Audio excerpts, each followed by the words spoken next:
إن الحمد لله نحمده ونستعينه ونستغفره ونعوذ بالله من شرور أنفسنا وسيئات أعمالنا من يهده الله فلا مضل له ومن يضلل فلا هادي له أشهد أن لا إله إلا الله وأشهد أن محمدا عبده ورسوله اللهم صل وسلم وبارك على نبينا محمد وعلى آله وصحبه ومن اتبع بهداه إلى يوم القيامة وبعد.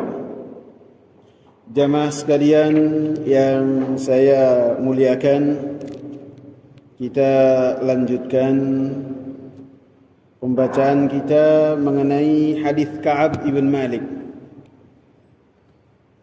Jadi kita masih membaca hadis Ka'ab ibn Malik yang tercantum dalam hadis nomor 22 dalam bab taubah, sampai disebutkan bahwasanya Ka'ab bin Malik ketika mendapati pemboikotan dari Rasulullah dan para sahabat ridwanullahi alaihim, tidak ada yang mengajak bicara, tidak ada yang mau bermuamalah dengan Ka'ab dan dua sahabatnya. Ketika itu Ka'ab bin Malik mendapatkan surat dari Malik Ghassan, yang di dalam surat tersebut bahwasanya Raja Ghassan tersebut mendapatkan kabar apa yang menimpa terhadap Ka'ab ibn Malik, sehingga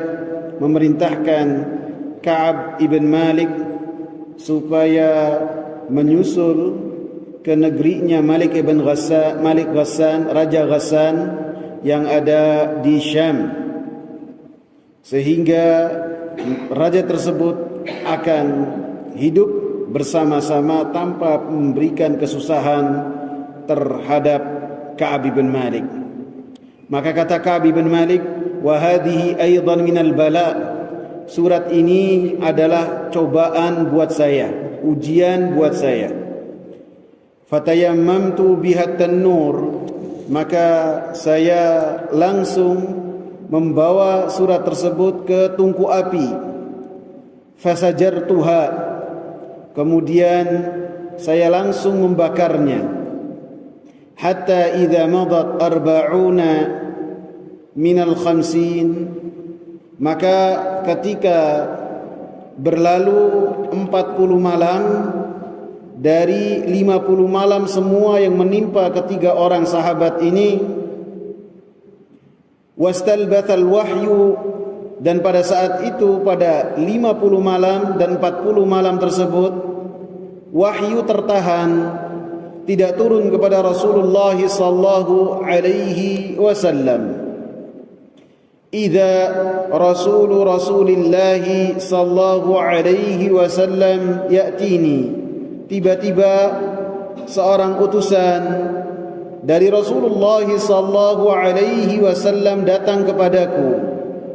Faqal, maka utusan ini mengatakan, inna Rasulullah sallallahu alaihi wasallam ya'muruka an ta'tazila imra'atak, sesungguhnya Rasulullah sallallahu alaihi wasallam memerintahkan engkau untuk meninggalkan istrimu. Faqultu, maka saya mengatakan kepada utusan tersebut, a'utalliquha, apakah saya mentalaknya? Ammadha af'al, atau apa yang harus saya lakukan yang berkaitan dengan istri saya?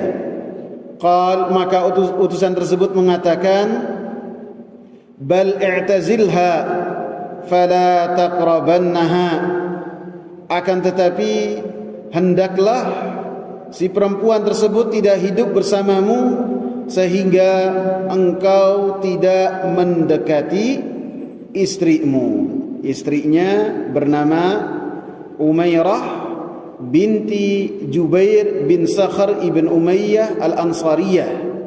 Dan Umairah ini adalah ibu dari anak-anaknya Ka'ab. Di antaranya ibunya perawi yaitu Abdullah. Karena seperti yang sudah kita sebutkan, yang menuntun Ka'ab ketika Ka'ab sudah buta, sudah tua adalah Abdullah. Dan saudaranya Abdullah, Ubaidillah pun anaknya Umairah, begitu juga Ma'bad. Kemudian wa arsala ila sahibayya bimithli dhalik.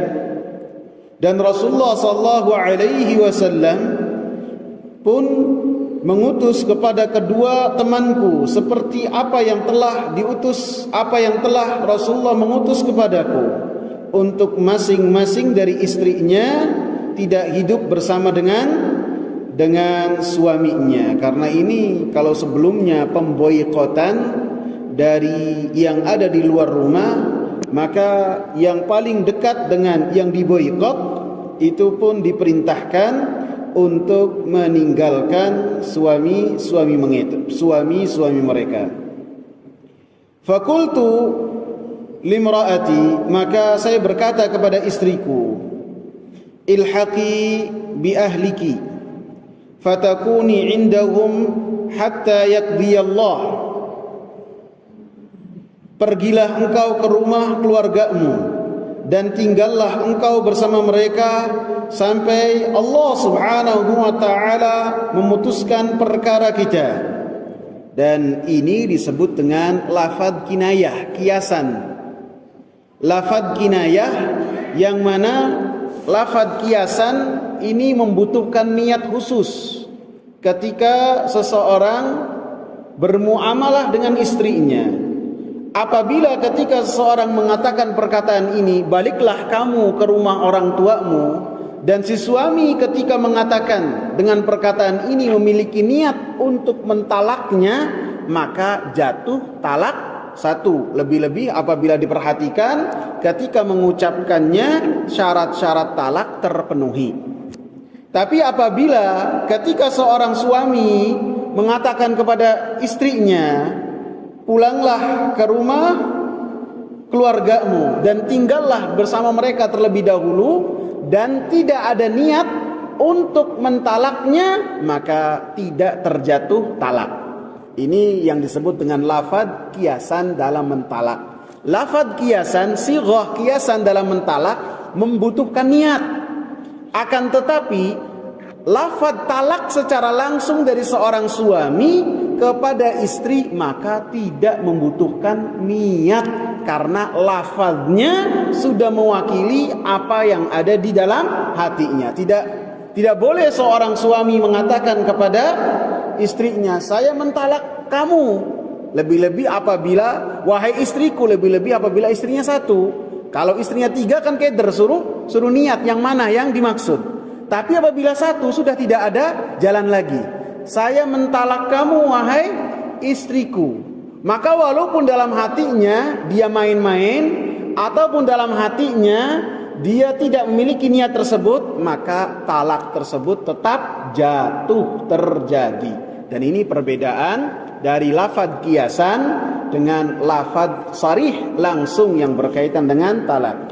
Jadi ungkapan demikian termasuk ungkapan lafadz talak dengan kiasan, akan tetapi membutuhkan niat, sehingga Ka'ab bin Malik menggantungkan perkara tersebut kepada Allah, hatta yaqdiyallahu fil amr.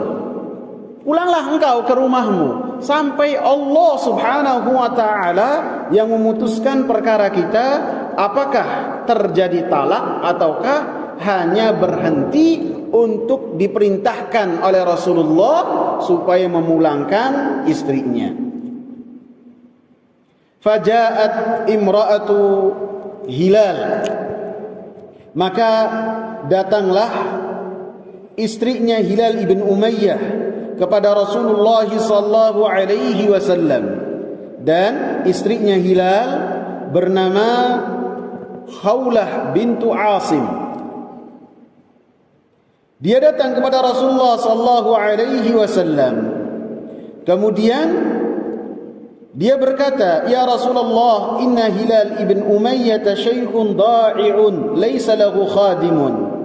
Wahai Rasulullah, sesungguhnya Hilal ibn Umayyah suamiku seorang syekh, orang tua yang sudah lemah dan dia tidak memiliki pembantu di rumah.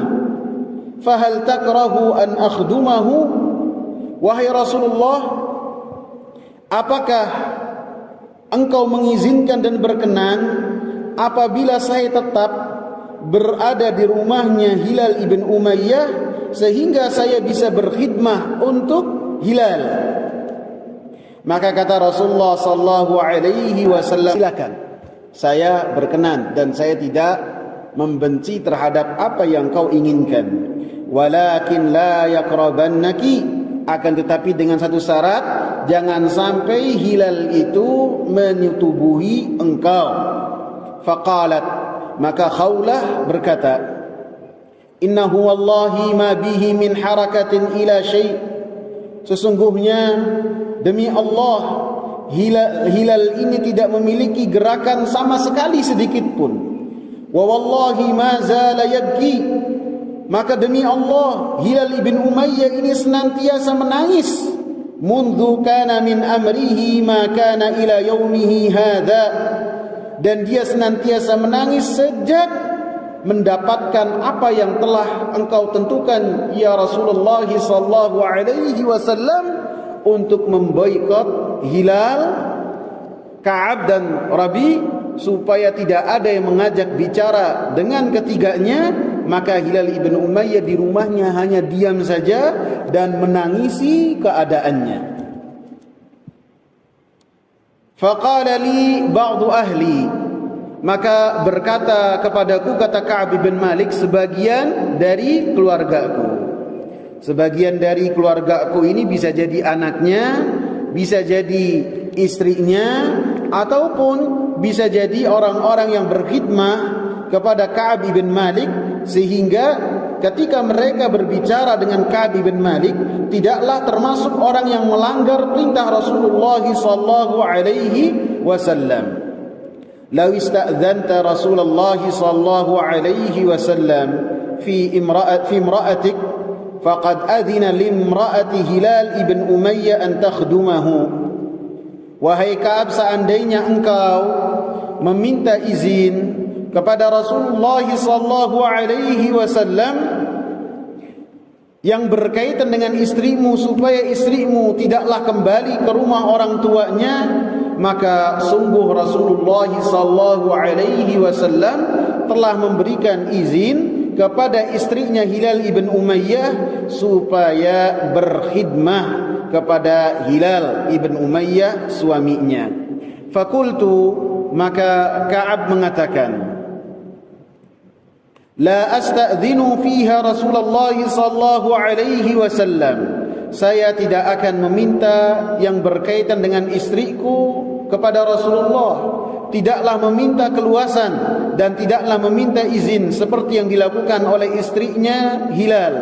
Wa ma yudrini, saya tidak tahu madza yaqulu Rasulullah sallallahu alaihi wasallam idza sta'dzantuhu fiha, saya tidak tahu apa jawaban Rasulullah sallallahu alaihi wasallam apabila saya melakukan apa yang telah dilakukan oleh istrinya Hilal.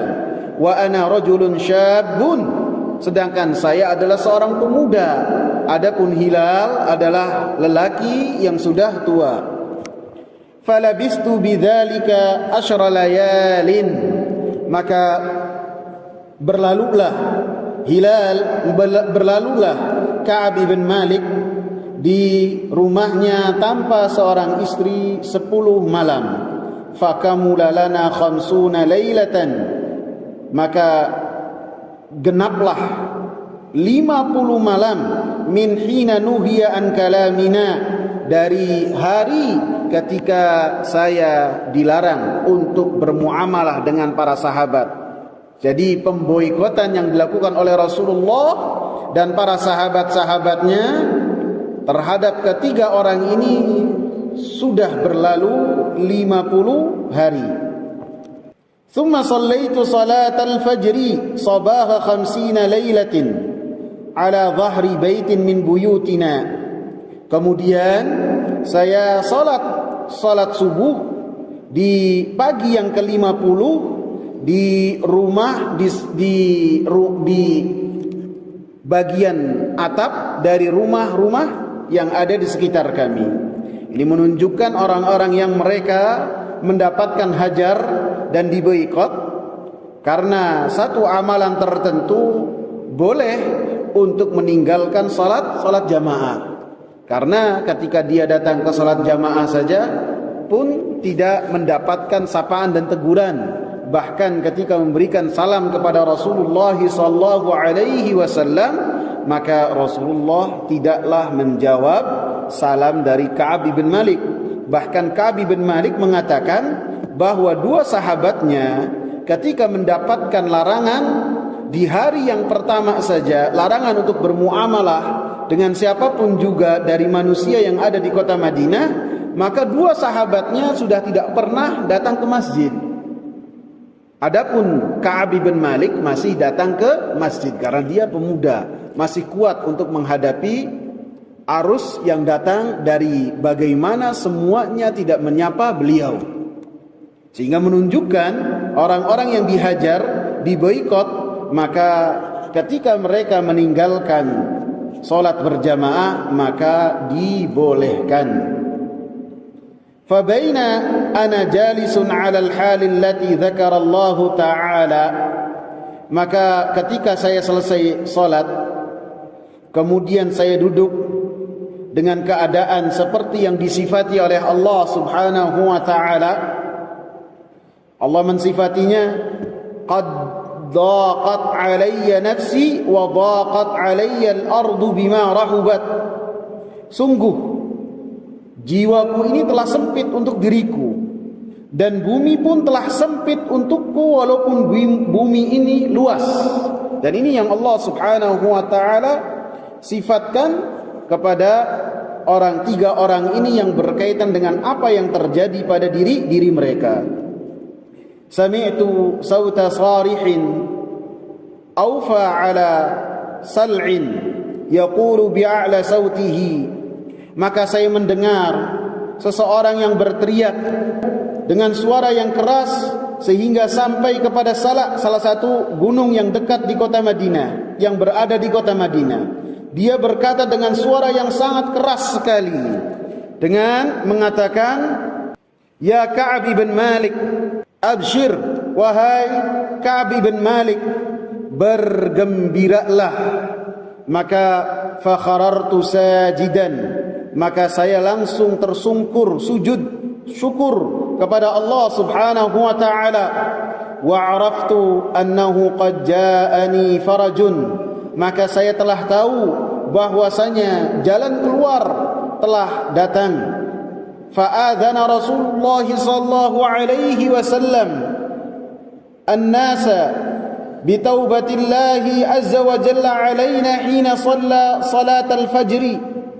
Maka kata Ka'ab bin Malik, sungguh Rasulullah sallallahu alaihi wasallam telah mengabarkan kepada manusia tentang taubatnya Allah Subhanahu wa taala kepada kita bertiga ketika Rasulullah sallallahu alaihi wasallam menunaikan salat subuh. Setelah salat subuh, Rasulullah sallallahu alaihi wasallam mengabarkan kepada para manusia bahwasanya Allah Subhanahu wa taala telah menerima taubat tiga orang yang sebelumnya diboikot oleh Rasulullah sallallahu alaihi wasallam. Dalam riwayat lain disebutkan, fa anzalallahu taubatana ala nabiyhi hina baqiya thuluthul akhir min al-lail. Maka Allah Subhanahu wa taala menurunkan kepada Nabi Muhammad sallallahu alaihi wasallam taubat kami ketika malam telah tersisa sepertiga malam terakhir. Karena seperti yang sudah kita sebutkan, selama 50 malam wahyu tertahan, tidak turun kepada Rasulullah sallallahu alaihi wasallam. Maka di malam yang ke-50 dan ketika Rasulullah sallallahu alaihi wasallam berada di rumahnya Ummi Salamah, maka Ummi Salamah radhiyallahu anha mengetahui apa yang terjadi, dan Ummu Salamah pun perhatian terhadap perkaranya Ka'ab bin Malik dan dua temannya. Maka Rasulullah sallallahu alaihi wasallam mengatakan kepada Ummu Salamah, "Ya Ummu Salamah, tiba ala Ka'ab." Wahai Ummu Salamah, telah diterima taubatnya Ka'ab ibn Malik. Maka kata Ummu Salamah, qalat afala ursilu ilaihi fa ubashiru? Apakah boleh saya sekarang mengabarkan kepada Ka'ab ibn Malik dan memberikan kabar gembira? Maka kata Rasulullah, idzan yakhtimukumun nasu fayamna'ukumun nauma sa'iral lailah. Maka pasti manusia akan terkaget-kaget dengan kabar ini sehingga akan mengganggu dan tidak akan bisa melanjutkan tidur ataupun untuk beribadah kepada Allah subhanahu wa ta'ala. Fadhahaban nasu yubashirunana. Maka para sahabat pun mulai mereka memberikan kabar gembira kepada kami. Fadhahaba kibala sahibi mubashirun. Maka ada fadhahaba kibala sahibayya mubashirun.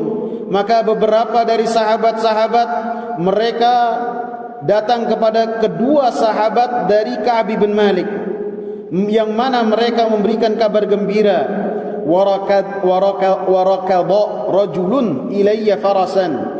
Maka ada yang bersegera menuju saya dengan menaiki kuda. Wasa'a sa'in min aslama. Dan ada seseorang yang dari kabilah Aslam yang dia menuju saya dengan berlari. Jadi antum bayangkan, para sahabat ridwanullahi alaihim mereka melaksanakan perintah Rasulullah sallallahu alaihi wasallam. Diperintahkan untuk tidak mengajak bicara, langsung manut. Diperintahkan untuk tidak bermuamalah dengan tiga orang ini, langsung manut, tidak ada tawar-menawar. Akan tetapi ketika Rasulullah memberikan kabar kepada para sahabat bahwasanya Allah subhanahu wa ta'ala telah menerima taubat dari tiga orang ini, maka masing-masing dari para sahabat mereka berupaya untuk menyampaikan kabar gembira tersebut kepada tiga orang ini. Bahkan siapa? Ka'ab bin Malik mengatakan, ada yang menuju saya dengan menggunakan kendaraan, ada yang menuju rumah saya dengan apa? Dengan sa'in, berlari. Ini menunjukkan para sahabat berupaya untuk memberikan kabar gembira kepada satu dengan yang lainnya, karena termasuk amalan yang besar adalah memasukkan kegembiraan ke hati saudara-saudara yang bersama dengan kita. Jadi ketika kita memberikan kabar gembira, kebahagiaan kepada orang yang ada di sekitar kita selama tidak dengan berbuat maksiat kepada Allah subhanahu wa ta'ala, maka pastikanlah itu termasuk amalan yang besar yang dicintai oleh Allah subhanahu wa ta'ala. Bisa jadi dengan basa-basi, dengan bertanya gimana kabar, udah ngopi apa belum, bisa jadi, tapi orangnya senang. Maka ini juga termasuk sesuatu yang menjadikan seseorang berbahagia. Lebih-lebih diawali dengan salam. Lebih-lebih kalau jawabannya belum ngopi, dikasih duit buat ngopi, maka pasti lebih berbahagia lagi. Jadi ini para sahabat ridwanullahi alaihim, mereka senantiasa berlomba-lomba untuk mereka memberikan kabar gembira dan kebahagiaan kepada satu dengan yang lainnya. Wa kana sautu asra'a minal faras.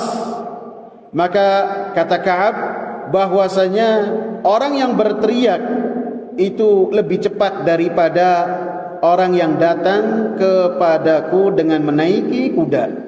Falamma ja'ani alladhi sami'tu sautahu yubashshiruni. Maka ketika orang yang telah berteriak kepadaku dengan mengatakan, ya Ka'ab abshir, wahai Ka'ab bergembiralah, dia yang telah pertama kali memberikan kabar gembira denganku, naza'tu lahu thawbi, maka saya lepas dua baju saya. Jadi baju bagian atas dan baju bagian bawah dia lepas kemudian dia pakaikan kepada orang yang telah memberikan kabar gembira kepadanya. Fakasautuhuma iyyahu bi bisyaratihi, saya memberikan kedua baju saya, dua pakaian saya untuk memberikan ganjaran dan imbalan terhadap kabar gembira yang telah ia sampaikan kepadaku. Wallahi ma amliku ghairahuma yawma idzin, demi Allah saya tidak memiliki selain dari keduanya pada saat itu. Artinya seperti yang disebutkan dalam awal-awal hadis, bahwasanya beliau memiliki dua tunggangan, dan pada saat itu beliau pun memiliki keluasan yang lebih dari hari-hari yang sebelumnya. Akan tetapi bisa jadi yang berkaitan dengan baju sehari-hari, maka yang beliau pakai hanyalah satu pasang saja. Dan ini suatu hal yang lumrah yang terjadi pada zaman sahabat. Pada zaman sahabat ridwanullahi alaihim, sebagian dari sahabat mereka tidaklah memiliki baju yang lebih dari satu. Jadi baju mereka kebanyakan itu saja. Lebih-lebih ahlus suffah yang mereka para fuqara dari para sahabat al-muhajirin, yang mereka tinggalnya di pojokan masjid. Maka bisa dipastikan mereka tidak memiliki apapun juga kecuali apa yang menempel di bajunya, sehingga bisa dikatakan mereka tidak mengganti baju mereka. Sehingga sebagian ulama ketika ditanya bagaimana hukumnya ketika kita sholat, kemudian sholat di samping kita itu ada orang yang bisa jadi bajunya baunya menyengat, ataupun tubuhnya baunya menyengat mengganggu kehusyuan dia. Apa hukumnya? Sebagian dari jawaban tersebut adalah yang saya dapati untuk tidak membatalkan, bersabar terhadap orang yang memiliki bau yang menyengat baik dari tubuhnya ataupun dari bajunya. Dia harus bersabar karena para sahabat ridwanullahi alaihim, mereka pada saat melaksanakan sholat berjamaah bisa jadi sebagian dari mereka tidak memiliki wewangi-wangian untuk baju mereka, sehingga bersabar terhadap hal tersebut walaupun setelahnya kita backlist. Paham nggak? Paham? Setelahnya kita backlist, jangan sholat di sebelah dia lagi, nggak apa-apa, untuk menjaga kehusuan kita. Ya bisa jadi karena sebagian orang karena merokok, maka ketika sholat bisa jadi dia perokok merasa dirinya asbak, tidak terganggu dengan bau badan yang menempel dari asap rokok tersebut. Akan tetapi yang selamat dari musibah merokok ini sangatlah terganggu ketika sholat di sebelahnya orang yang merokok, dan ini aromanya mengganggunya lebih tajam daripada bawang, yang mana bawang tersebut dilarang oleh Rasulullah sallallahu alaihi wasallam. Kemudian kata Ka'ab bin Malik, wasta'artu thawbaini falabithtuhuma, kemudian saya meminjam dua baju, kemudian saya memakai dua baju tersebut. Ini bisa jadi baju yang dia berikan dia pinjam lagi, dia pinjam dulu, ataupun bisa maknanya dia meminjam baju dari yang lain. Karena dalam riwayat Nasa'i dikatakan meminjam dari Abu Qatadah. Wantalaqtu ata'ammamu Rasulullah sallallahu alaihi wasallam, kemudian saya berlalu untuk menemui Rasulullah sallallahu alaihi wasallam. Yatalaqanin nasu faujan, para sahabat mereka menungguku, menunggu kedatanganku, berkumpul, yuhanni'unani bitaubati, dan para sahabat mereka memberikan selamat terhadap taubat yang telah diterima oleh Allah Subhanahu wa taala. Wa yaquluna li, dan para sahabat pun berkata kepadaku, litahnika taubatullahi alaik, selamat atas taubat yang Allah Subhanahu wa taala berikan kepada engkau. Hatta dakhaltul masjidah, sampai saya masuk masjid. Fa idza Rasulullah sallallahu alaihi wasallam jalisun haulahu an-nas, maka Rasulullah sallallahu alaihi wasallam saya dapati duduk, dan di sekitar Rasulullah sallallahu alaihi wasallam para sahabat. Faqama Talhah ibn Ubaidillah radhiyallahu anhu yuharwilu hatta safahani wa hanna'ani. Maka di antara orang-orang yang duduk di sekitar Rasulullah sallallahu alaihi wasallam berdirilah Talhah ibn Ubaidillah, yang mana dia bangun kemudian dia berlari kecil menujuku sampai dia menjabat tanganku dan mengucapkan selamat kepadaku. Wallahi ma qama rajulun minal muhajirin ghairuhu, demi Allah tidak ada seorang pun dari orang-orang muhajirin yang melakukan apa yang telah dilakukan oleh Talhah. Karena Talhah dan Ka'ab ibn Malik ini telah diikat persaudaraan antara keduanya ketika Rasulullah sallallahu alaihi wasallam mengikat persaudaraan antara orang-orang muhajirin dan orang-orang ansar, maka Ka'ab ibn Malik diikat menjadi saudara dengan Talhah ibn Ubaidillah. Fakana Ka'bun la yansaha li Talhah, maka Ka'ab tidak pernah melupakan apa yang telah dilakukan oleh Talhah di waktu tersebut. Jadi ini adalah perbuatan yang sangat menonjol di matanya Ka'ab bin Malik. Ketika yang lain tidak memberikan selamat, tidak bangun dari duduknya, maka hal ini senantiasa dikenang oleh Ka'ab bin Malik ketika beliau membahas tentang Talhah ibn Ubaidillah. Talhah ini termasuk 10 orang pertama yang diberi kabar gembira oleh Rasulullah sallallahu alaihi wasallam sebagai penghuni surga, atau yang kita kenal dengan al-asyarah al-mubasysyaruna bil jannah, 10 orang yang diberi kabar gembira masuk surga. Dan beliau wafat dalam perang Jamal, ketika pasukan Talhah ibn Ubaidillah dan Zubair bin Awwam dan Aisyah kemudian menghadapi pasukannya Ali radhiyallahu anhum, kemudian terprovokasi oleh provokator-provokator yang berada di antara dua pasukan, sehingga di pagi harinya Ali menangis ketika melihat Talhah ibn Ubaidillah termasuk orang-orang yang wafat dalam peperangan Jamal.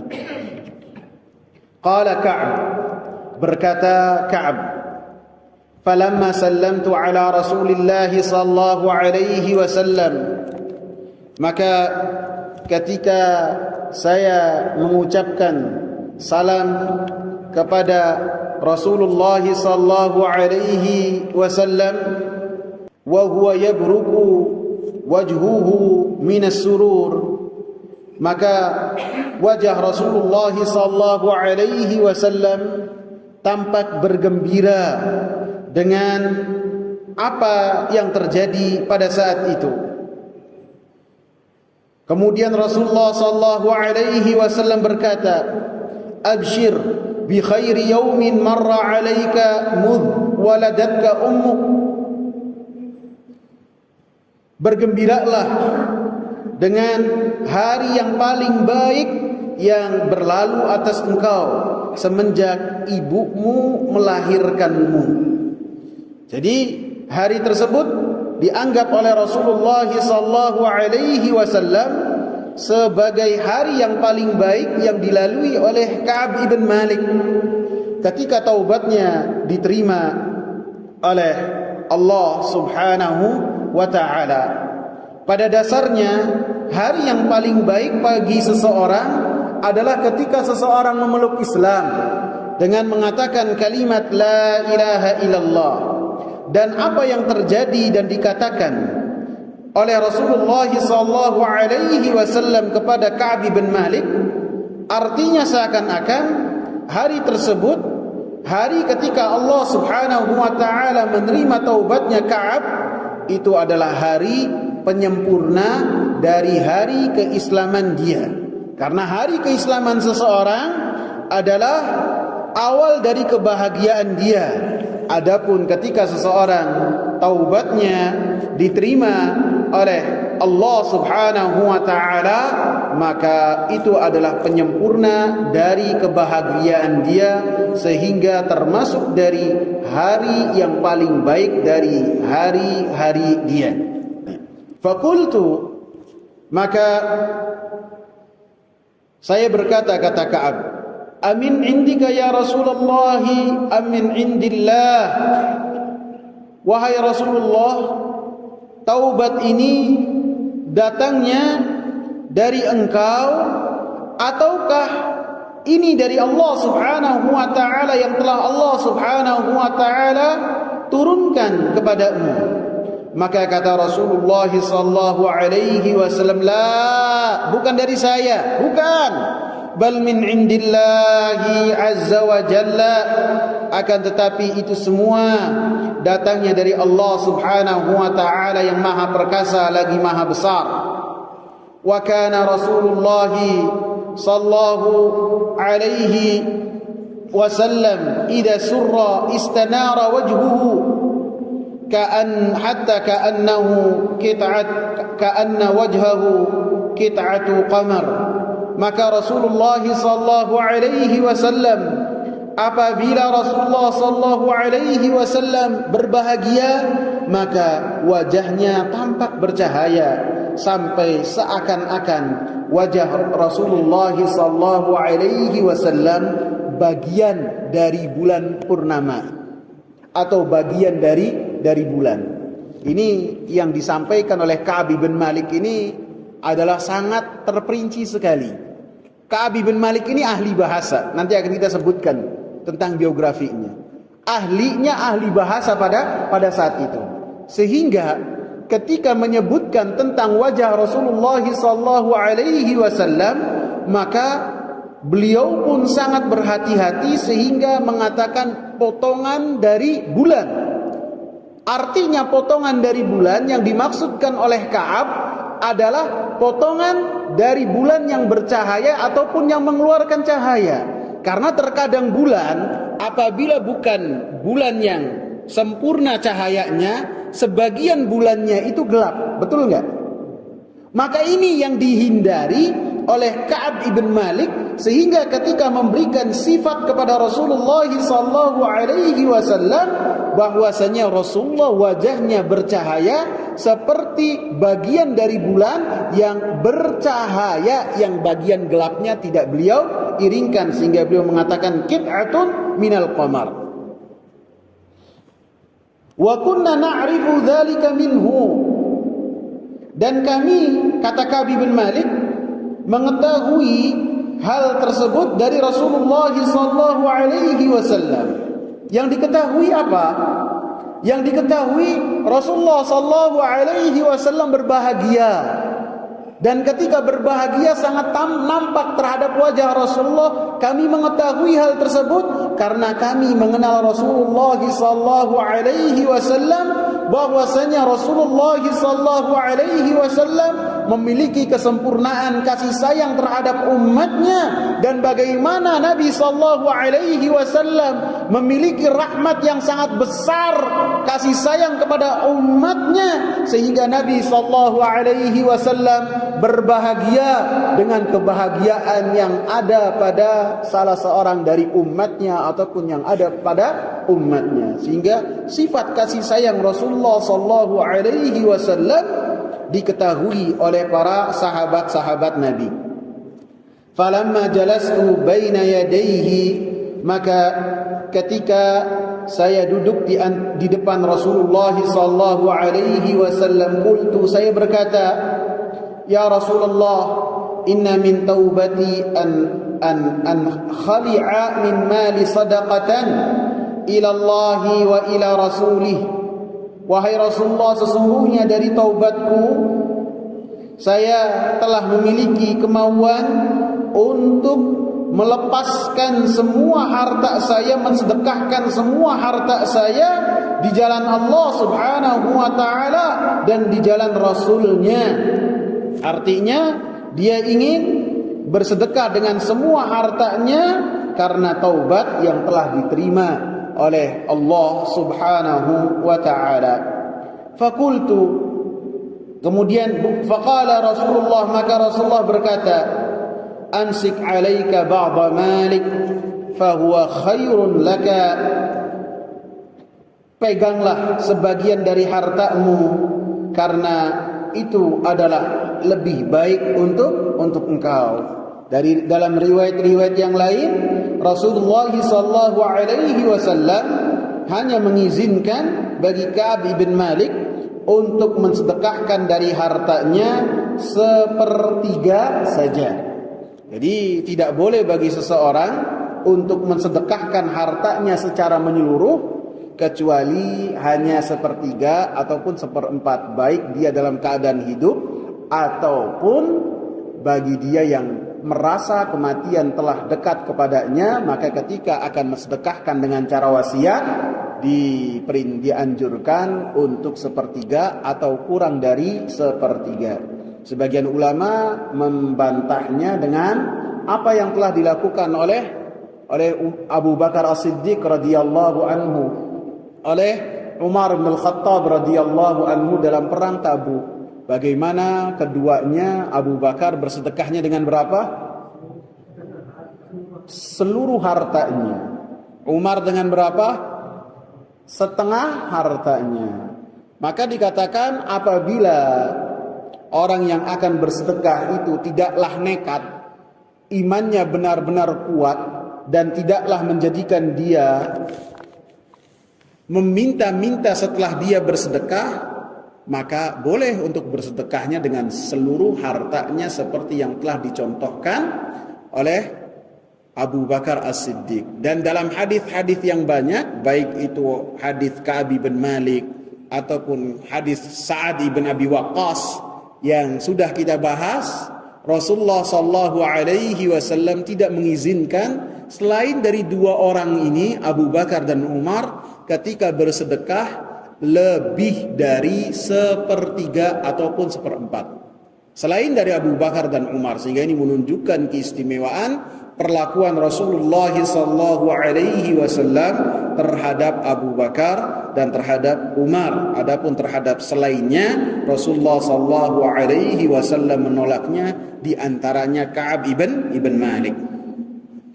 Fakultu, maka saya berkata, kata Ka'ab, inni umsiku sahmi alladhi bi Khaybar, sesungguhnya saya memegang bagian dari hartaku yang ada di kota Khaybar.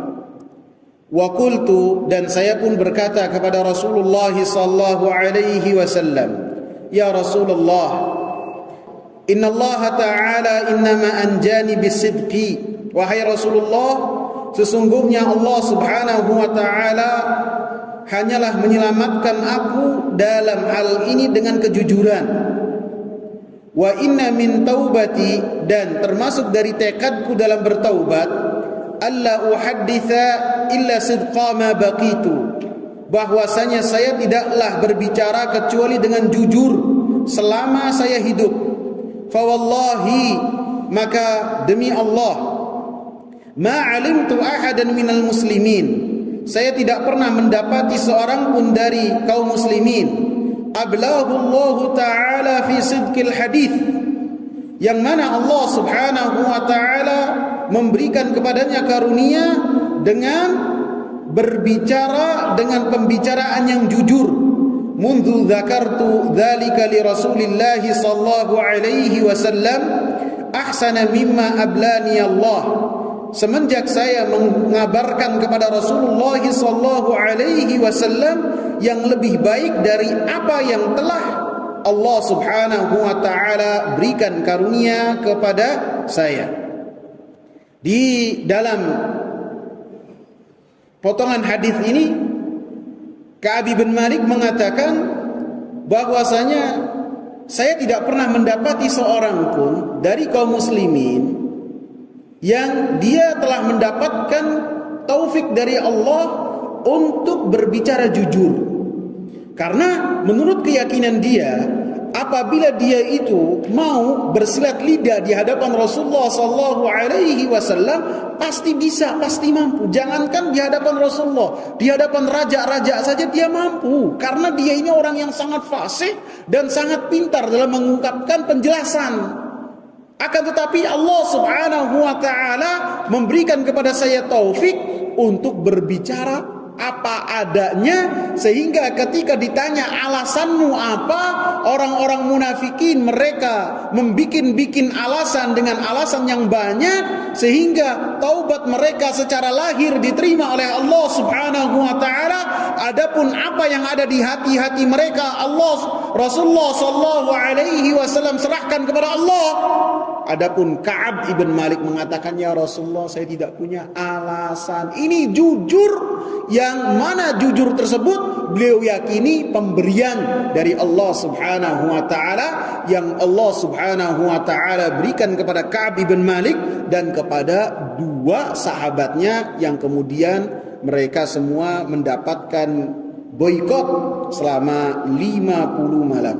Wallahi ma ta'ammadtu kizbatan mundu qultu dhalika li Rasulillahi sallallahu alaihi wasallam ila yaumi hadha. Demi Allah, saya tidak pernah melakukan perbuatan dusta semenjak apa yang telah saya katakan kepada Rasulullah sallallahu alaihi wasallam sampai hari ini. Wa inni la arju an yahfazani Allah ta'ala fima baqi. Dan saya berharap untuk Allah subhanahu wa ta'ala senantiasa menjagaku di sisa hidupku. Qal, maka Ka'ab mengatakan, fa anzalallahu ta'ala, maka Allah subhanahu wa ta'ala telah menurunkan firman-Nya, laqad taballahu 'alan nabiy wal muhajirin wal ansar. Sungguh Allah subhanahu wa ta'ala telah menerima taubat nabinya dan orang-orang muhajirin dan orang-orang ansar, alladzina taba'uhu, yang mana mereka mengikuti nabi tersebut, fi sa'atil usrah, ketika peperangan yang sulit, yakni perang Khandaq, min ba'di ma kada yazighu qulubu fariqin minhum, setelah ada sebagian hati-hati manusia berpaling dari mereka. Thumma taba alaihim, kemudian Allah menerima taubat mereka. Innahu bihim raufur rahim, dan Allah subhanahu wa ta'ala kepada mereka sangatlah memiliki kasih sayang. Wa ala thalathati alladhina khulifu, dan terhadap 3 orang yang ketiga orang ini khulifu. Khulifu ini artinya ditunda penentuan taubatnya, karena sebagian memaknainya khulifu ini ditinggalkan, tidak ikut peperangan. Dikatakan oleh Imam Ibn Hajar kurang tepat. Makna khulifu 3 orang, yang 3 orang ini tidak langsung mendapatkan taubat dari Allah subhanahu wa ta'ala, ditunda. Beda dengan orang-orang munafikin yang langsung mendapatkan taubat pada saat itu, kemudian mereka dihajar ini, diboikot, hatta idza dhaqat alaihimul ardu bima rahubat, sampai bumi sangatlah sempit bagi mereka. Lebih-lebih terhadap 2 orang yang selain Ka'ab, mereka hanya menangis di rumah saja. Wa dhaqat alaihim anfusuhum, dan mereka pun hati-hati mereka sangat sempit, sangat susah. Wa dhannu alla malja'a minallahi illa ilaih, dan mereka pun memiliki keyakinan bahwasanya tidak mungkin mendapatkan tempat naungan kecuali dari Allah subhanahu wa ta'ala. Tidak mungkin mendapatkan naungan dari Allah, perlindungan, kecuali kepada Allah. Thumma taba alaihim liyatubu, kemudian Allah subhanahu wa ta'ala menerima taubat mereka agar mereka senantiasa bertaubat. Innallaha huwat tawwabur rahim, sesungguhnya Allah subhanahu wa ta'ala maha tawwab, dan Allah subhanahu wa ta'ala maha kasih sayang. Ayat 119, ya ayyuhalladzina amanu taqullah, wahai orang-orang yang beriman, bertakwalah kepada Allah dan jadilah bersama dengan orang-orang yang jujur. Sehingga dalam ayat 119 ini seakan-akan perintah untuk kita jujur, sebagaimana 3 orang ini selamat dari azab Allah dan dari kemunafikan karena kejujuran yang telah mereka lakukan. Qala Ka'ab, berkata Ka'ab, wallahi ma an'ama alayya min ni'matin qat ba'da idh hadani Allah lil Islam a'zama fi nafsi min sidqi Rasulullah sallallahu alaihi wasallam an la akuna kadzabtuhu. Demi Allah, tidaklah ada karunia Allah Subhanahu wa taala kepadaku yang lebih besar setelah Allah Subhanahu wa taala memberikan petunjuk kepadaku terhadap Islam dari jujurku kepada Rasulullah sallallahu alaihi wasallam pada saat itu. Pada saat itu saya tidak berdusta dalam memberikan alasan kepada Rasulullah, sehingga apabila saya berdusta, fa ahlika kama halakal ladzina kadzabu, pasti saya akan binasa sebagaimana binasanya orang-orang yang memberikan alasan-alasan yang dibuat-buat kepada Rasulullah sallallahu alaihi wasallam. Inna Allah ta'ala qala lil ladzina kadzabu, sesungguhnya Allah Subhanahu wa taala berfirman berkaitan dengan orang-orang yang dusta kepada Rasulullah sallallahu alaihi wasallam ketika memberikan alasan, dan jumlah mereka lebih dari 80. Hina unzila al-wahyu syarra ma qala li ahad, ketika diturunkannya wahyu yang pensifatan dan penjelasan yang berkaitan dengan keadaan mereka sangatlah jelek untuk dibicarakan untuk seseorang. Allah berfirman dalam surat At-Taubah ayat 95 dan 96, sayahlifuna billahi lakum idan qalabtum ilaihim litu'ridu anhum fa'ridu anhum innahum ridsun wa ma'wahum jahannamu jazaa'an bima kanu yaksibun. Mereka akan bersumpah atas nama Allah kepada kalian ketika kalian kembali kepada mereka, supaya kalian berpaling dari mereka. Berpalinglah dari mereka, kata Allah, karena mereka itu adalah orang-orang najis. Membayangkan, berpalinglah dari mereka karena mereka itu adalah orang-orang najis, dan tempat kembalinya adalah api neraka, balasan dari apa yang telah mereka lakukan. Untuk bayangkan, kata Ka'ab, saya selamat dari ayat ini. Karena apa? Karena saya berbicara jujur. Yahlifuna lakum litardau anhum, mereka pun 80 orang lebih ini akan bersumpah kepada kalian supaya kalian ridha. Fa in tardau anhum, jika kalian ridha terhadap mereka, fa innallaha la yarda 'anil qaumil fasiqin, maka Allah Subhanahu wa taala tidak pernah ridha terhadap orang-orang fasik. Kata Ka'ab, saya selamat dari 2 ancaman ini. Berkata Ka'ab, qala Ka'ab, kunna khullifna ayyuha thalatha an amri ulaika alladhi qabila minhum Rasulullah sallallahu alaihi wasallam hina halafu lah.